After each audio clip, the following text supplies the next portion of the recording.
Hey, what's up, ghouls and gals? Welcome back. Today we are beginning our journey of random movie reviews here on this channel. Normally, I only do movie reviews for our themed horror movie weeks, but this is a horror channel and I want to do more than just make lists of movies. So today we are diving into a movie that I absolutely love, and I want to highlight this comment right here for kind of reigniting my love for this movie, because we actually just recently watched the Scout's Guide to the Zombie Apocalypse a few months ago. And it's truly such a fun time every single time. So today we are going to dissect everything Scout's Guide.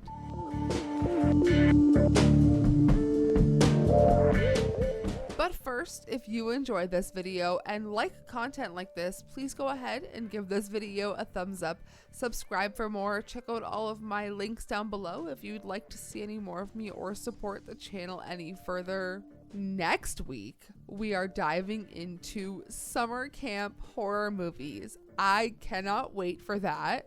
And in July, it's Shark Week, so that will be our themed movie week next month. But let's dive into the movie, The Scout's Guide to the Zombie Apocalypse from 2015, directed by Christopher Landon, who we know he's a big name in the horror community if you like films such as Happy Death Day, Happy Death Day to You, Paranormal Activity, The Marked Ones, Freaky, We Have a Ghost, and even more recently, Drop. This has a perfect runtime, an hour and 33 minutes, and was released on October 30th, 2015. I think that was the perfect release date for this film. 3 scouts and lifelong friends join forces with a badass cocktail waitress to become the world's most unlikely team of heroes. When their peaceful town is ravaged by zombies, they'll fight for the badge of a lifetime and put their scouting skills to the test to save mankind from the undead. As it goes, I feel like that the end of that tagline explains a lot of zombie films, but I feel like this one is so fun and it really does have a lot of heart at the end of the day. Honestly, this is the perfect sleepover film. I also want to note there is a half-an-hour documentary that is attached to this film called The Scout's Guide to Filmmaking, but it's only to be found on the physical media. And before we get into the full plot breakdown, the film's actual title, quote unquote, is Scouts vs. Zombies. That's what it's presented as a lot of the time, but the full title is The Scout's Guide to the Zombie Apocalypse, and it most likely is a nod to the Hitchhiker's Guide to the Galaxy. Let me know in the comments down below if you're a fan of the Hitchhiker's Guide to the Galaxy. So let's dive into a more in-depth breakdown of the plot.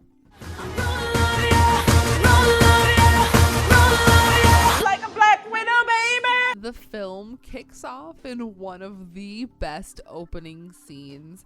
A small-town janitor, who is played by one of my favorites, Blake Anderson, accidentally sets off a zombie outbreak in a secret lab by reanimating a corpse while dancing to Iggy Azalea's Black Widow. It is truly one of the best opening scenes in a movie in such a long time. Meanwhile, 3 teenage friends, Ben, Carter, and Augie, sweet Augie, are longtime Boy Scouts and are trying to attend a secret party. But I should note, it's only Ben and Carter who want to sneak out. They want to leave Augie by himself and they want to enjoy a party on their own. And it's really important to note that Augie is the only one of the 3 still wanting to be a Boy Scout. However, the boys sneak into town and quickly figure out how deserted it is. Something is wrong, and they begin encountering zombies. They team up with Denise, a badass cocktail waitress, like I mentioned, who is very handy and extremely capable with a shotgun. More capable than any other adult in sight. The group tries to survive while continuing to try to locate this damn party. Armed with improvised weapons and scout skills, of course, they face off against zombified townspeople, including, but not limited to, strippers, cops, and even a zombie deer, which we will talk more about. Along the way, they confront their group dynamic, their friendship issues, and even mature a little bit in the process, which goes back to when I said this movie has a lot of heart. All of that culminates at the elusive party where they stage a ridiculous yet heroic rescue mission, showing off their scout training in all of its glory. The film ends on a note of camaraderie and gore-drenched triumph, with the boys proving that being a scout and staying loyal to your friends may just be the key to surviving the zombie apocalypse. It's so raunchy, it is so gory, and it truly feels like an amalgamation of Superbad meets Zombieland. If you are a Workaholics fan, if you happen to be a part of TII Nation, you watch This Is Important, the podcast, you know Blake Anderson, you know how silly, goofy, funny he is. You probably understand how much funnier the intro, the beginning of this movie is, with him just dancing and acting a fool. It is the precursor to such a silly, goofy movie. I do want to highlight that real scout techniques were incorporated into the film.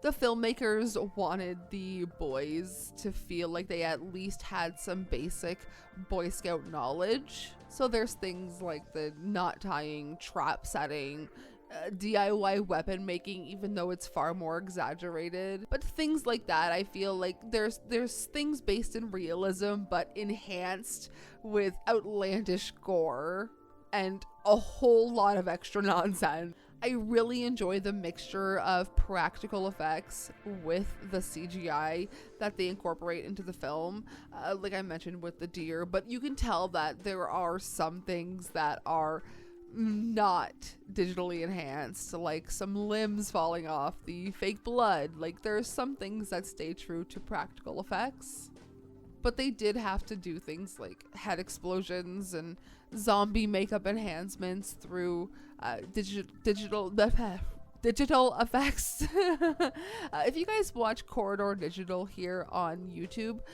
they do a lot of CGI breakdowns and good CGI, bad CGI, things like that. And I feel like that's a channel that you would really enjoy if you like kind of noting what is practical and what's not in a film. This film did not do well theatrically, unfortunately, but I do think it found a comfortable home here with us in the horror community. It's such a great film. You can put it on. It's just such a good film to have in the background at a party when you have people over who like films like that. I want to put a triple feature on your radar to watch with this. If you are looking for something like that, Scout's Guide to the Zombie Apocalypse, Idle Hands, and Return of the Living Dead. I feel like those three movies would be so good to watch back to back to back.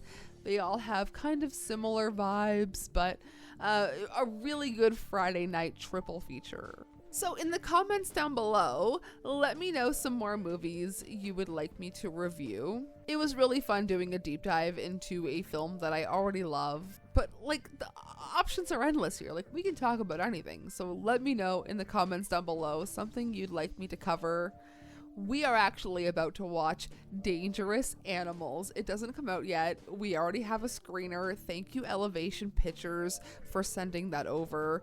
I am so excited. This has been one of my most anticipated films. This comes from Sean Byrne, the director of The Loved Ones. So when we get to Shark Week, that might be one of our films we talk about. So on that note, I will see you in a few days for some more Tubi recommendations. Thanks for watching. Let me know what you thought of Scout's Guide to the Zombie Apocalypse, and I'll see you guys very soon. Sayonara, Spooky Fam.